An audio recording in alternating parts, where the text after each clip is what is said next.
Friends, welcome to ಸಖಿ ಸಿರಿ. ಇವತ್ತು ನಾನು ಮಾಡ್ತಾ ಇರೋ ರೆಸಿಪಿ KFC ಸ್ಟೈಲಲ್ಲಿ ಫ್ರೈಡ್ ಚಿಕನ್ನ ಹೇಗೆ ಮನೆಯಲ್ಲೇ ಮಾಡೋದು ಅಂತ ಹೇಳ್ಕೊಡ್ತಾ ಇದ್ದೀನಿ. ಫ್ರೆಂಡ್ಸ್, ಇದಕ್ಕೆ ನಾನು ಇಲ್ಲಿ ಒಂದು 4 ಚಿಕನ್ ಲೆಗ್ ಪೀಸನ್ನು ತೊಗೊಂಡಿದ್ದೀನಿ. ಇದು ಒಂದು ಸ್ವಲ್ಪ ದೊಡ್ಡ ಪೀಸ್ ಆಗಿದೆ. ಸಣ್ಣ ಸಣ್ಣದು ಲೆಗ್ ಪೀಸ್ ಇದ್ದರೆ ಚೆನ್ನಾಗಿರುತ್ತೆ. ಹಾಗೆ ಅದಕ್ಕೆ ಕಟ್ ಮಾರ್ಕ್ ಹಾಕ್ಕೊಂಡಿದ್ದೀನಿ. ಯಾಕಂತಂದರೆ ಎಲ್ಲ ನಾವು ಏನು ಮಸಾಲ ಹಚ್ತೀವಿ ಅದೆಲ್ಲ ನೀಟಾಗಿ ತಾಕ್ಕೊಳ್ಳಿ ಅಂತ. ಹಾಗೆ ಫಸ್ಟಿಗೆ ನಾನಿಲ್ಲಿ ರುಚಿಗೆ ತಕ್ಕಷ್ಟು ಉಪ್ಪು, ತುಂಬ ಉಪ್ಪು ಹಾಕೊಳ್ಳೋದು ಬೇಡ, ಸ್ವಲ್ಪ ಕಡಿಮೆನೇ ಹಾಕ್ಕೊಳ್ಳಿ, ರುಚಿಗೆ ತಕ್ಕೊಂಡು ನೋಡಿಕೊಂಡು. ಹಾಗೆ 2 ಟೇಬಲ್ ಸ್ಪೂನಷ್ಟು ಮೊಸರು, ಗಟ್ಟಿ ಮೊಸರು ಏನಿದೆ ಅದನ್ನು ಹಾಕ್ತಾಯಿದ್ದೀನಿ. ಆಮೇಲೆ ಒಂದು ಅರ್ಧ ಟೇಬಲ್ ಸ್ಪೂನಷ್ಟು ಗಾರ್ಲಿಕ್ ಜಿಂಜರ್ ಪೇಸ್ಟನ್ನು ಹಾಕ್ತಾಯಿದ್ದೀನಿ. ಫ್ರೆಂಡ್ಸ್, ಇವೆಲ್ಲ ಈ ಮೊಸರು ಬಂದುಬಿಟ್ಟು ಸ್ಮೂತಾಗಿ ಇದು ಚಿಕನ್ ಸ್ಮೂತಾಗಿ ಸಾಫ್ಟಾಗಿ ಬರುತ್ತೆ. ನೆಕ್ಸ್ಟ್ ಬಂದುಬಿಟ್ಟು ಒಂದು ಅರ್ಧ ಲಿಂಬೆ ಹಣ್ಣಿನ ರಸನ ಹಾಕ್ತಾಯಿದ್ದೀನಿ. ಫ್ರೆಂಡ್ಸ್, ಇವಿದಿಷ್ಟು ಅದನ್ನು ನೀಟಾಗಿ ಎಲ್ಲದಕ್ಕೂ ಅಪ್ಲೈ ಆಗುವ ಹಾಗೆ ಎಲ್ಲದು ಮಿಕ್ಸ್ಚರ್ ಚೆನ್ನಾಗಿ ಮಾಡಿಬಿಟ್ಟು ಮ್ಯಾರಿನೇಟ್ ಮಾಡಿ ಮಿನಿಮಮ್ ಒಂದು 12 ಗಂಟೆ ಆದರೂ ಇಟ್ಕೋಬೇಕಾಗುತ್ತೆ. ಇದು ಏನಂತಂದರೆ ಇದು ಚಿಕನಿನ ಒಳಗಿನ ಪೀಸು ಜ್ಯೂಸಿಯಾಗಿ ಬರೋಕ್ಕೆ ಈ ಮ್ಯಾರಿನೇಷನ್ನು ಇಂಪಾರ್ಟೆಂಟು. ಸೊ ಫ್ರೆಂಡ್ಸ್, ಇದನ್ನು ರೆಫ್ರಿಜರೇಟರಲ್ಲಿ ಮಿನಿಮಮ್ 12 ಗಂಟೆ ಇಡಬೇಕು. ನಾನು ಇದು ನೈಟ್ ಮಾಡ್ತಾಯಿದ್ದೀನಿ, ಓವರ್ ನೈಟು ಫುಲ್ ಇಟ್ಕೊಂಡು ಬೆಳಿಗ್ಗೆ ಮಾಡ್ತಾಯಿದ್ದೀನಿ. ಸೊ ಇದನ್ನು ನಾನು ರೆಫ್ರಿಜರೇಟರಲ್ಲಿ ಇಡ್ತಾಯಿದ್ದೀನಿ. ಫ್ರೆಂಡ್ಸ್, 12 ಗಂಟೆ ಇಟ್ಟರೆ ಸಾಕಾಗತ್ತೆ. ನೆಕ್ಸ್ಟ್ ಬಂದುಬಿಟ್ಟು ಇದು ಕೋಟಿಂಗು, ಏನು ನಾವು ಇದನ್ನು ಫ್ರೈ ಮಾಡಬೇಕಾಗತ್ತೆ. ಸೊ ಅದಕ್ಕೊಂದು ಕೋಟಿಂಗ್ ರೆಡಿ ಮಾಡಬೇಕು. ಇಲ್ಲಿ 3 ಟೇಬಲ್ ಸ್ಪೂನಷ್ಟು ಮೈದಾ ಹಿಟ್ಟನ್ನು ತೊಗೊಂಡಿದ್ದೀನಿ.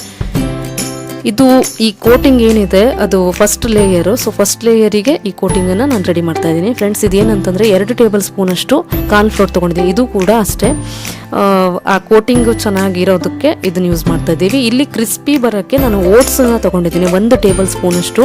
ಸೊ ಇಲ್ಲಿ ನಾನು ಮಸಾಲ ಓಟ್ಸ್ ತೊಗೊಂಡಿದ್ದೀನಿ. ಪ್ಲೇನ್ ಓಟ್ಸ್ ಕೂಡ ಸಿಗುತ್ತೆ, ಯಾವುದನ್ನು ಬೇಕಾದ್ರೂ ನೀವು ಹಾಕ್ಕೋಬೋದು. ಹಾಗೆ ನಾನು ಇಲ್ಲಿ ಬ್ರೆಡ್ ಕ್ರಮ್ಸನ್ನು ಮಾಡಿದ್ದೀನಿ, 2 ಟೇಬಲ್ ಸ್ಪೂನಷ್ಟು.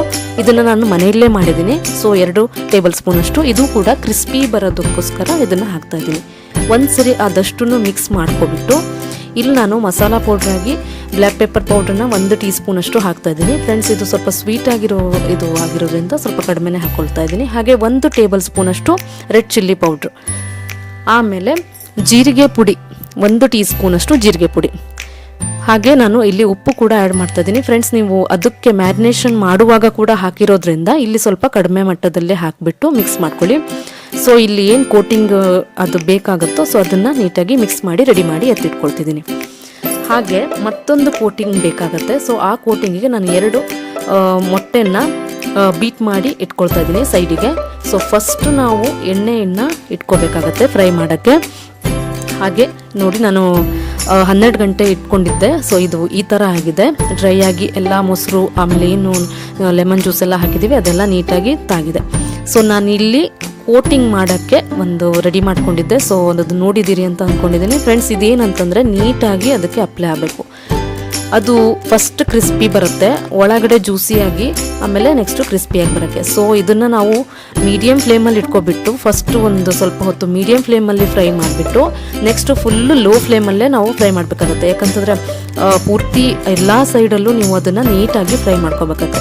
ನಾನಿಲ್ಲಿ ಫಸ್ಟು 2 ಫ್ರೈ ಮಾಡ್ತಾಯಿದ್ದೀನಿ ಫ್ರೆಂಡ್ಸ್, ಯಾಕಂತಂದರೆ ಚೆನ್ನಾಗಿ ಫ್ರೈ ಆಗಬೇಕಾಗತ್ತೆ.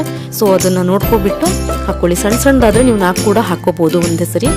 ಸೊ ಇಲ್ಲಿ ನಾನೇನಂತಂದರೆ ಫಸ್ಟಿಗೆ ನೀಟಾಗಿ 3/4% ನಾನು ಇಲ್ಲೇ ಬೇಯಿಸ್ತಾ ಇದ್ದೀನಿ ಫ್ರೆಂಡ್ಸ್. ಹಾಗೆ ಇದನ್ನು ನೀಟಾಗಿ ತಣ್ಣಗಾಗಕ್ಕೆ ಸೈಡಿಗೆ ಎತ್ತಿಟ್ಕೊಂಡು ಉಳಿದಿದ್ದೇನಿದೆ ಅದಷ್ಟು ನೀವು ಫ್ರೈ ಮಾಡಿ ಎತ್ತಿಟ್ಕೋಬೋದು. ಇದು ಈಗ ತಣ್ಣಗಾಗಿದೆ ಫ್ರೆಂಡ್ಸ್. ನಾವು ಇದೇನು ಫ್ರೈ ಮಾಡಿದ್ದೀವಿ ಅದನ್ನು ಮತ್ತೊಂದು ಕೋಟಿಂಗ್ ಕೊಡಬೇಕಾಗತ್ತೆ. ಸೊ ಮತ್ತೊಂದು ಕೋಟಿಂಗ್ ಕೊಡೋದಕ್ಕೋಸ್ಕರ ನಾನೇನು ಎಗ್ಗನ್ನು ಬೀಟ್ ಮಾಡಿ ಇಟ್ಕೊಂಡಿದ್ನೋ ಸೊ ಅದನ್ನು ಇದಕ್ಕೆ ನೀಟಾಗಿ ಅಪ್ಲೈ ಮಾಡಿಬಿಟ್ಟು ನಾನಿಲ್ಲಿ ಸ್ವಲ್ಪ ರೌಂಡ್ ಶೇಪಿನ ಬೌಲ್ ತೊಗೊಂಡಿದ್ದೀನಿ ಫ್ರೆಂಡ್ಸ್. ಅದು ಸ್ವಲ್ಪ ಉದ್ದ ಇರೋವಂಥ ಬೌಲನ್ನು ತೊಗೊಂಡ್ರೆ ನೀವು ನೀಟಾಗಿ ಅದಕ್ಕೆ ಅಪ್ಲೈ ಮಾಡ್ಕೋಬೋದು. ಸೊ ಮೊಟ್ಟೆದು ಕೋಟಿಂಗನ್ನು ಆದಮೇಲೆ ಮತ್ತೆ ನಾನು ಆ ಏನು ಕೋಟಿಂಗನ್ನು ಮಸಾಲ ಪೌಡ್ರದೆಲ್ಲ ಮಿಕ್ಸ್ಚರ್ ರೆಡಿ ಮಾಡ್ಕೊಂಡಿದ್ನೋ ಅದನ್ನು ಕೂಡ ಮತ್ತೆ ಅಪ್ಲೈ ಮಾಡ್ತಾಯಿದ್ದೀನಿ. ಸೊ ಇದು 2 ಲೇಯರಲ್ಲಿ ಬರುತ್ತೆ.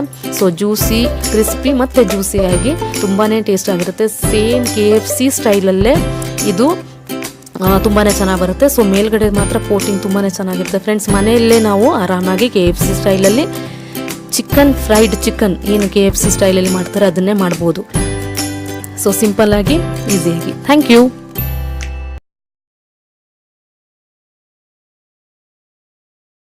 Hi, welcome to SAKHI Siri. If you like this video, please subscribe, like and share. Thank you. Have a nice day. Bye bye friends.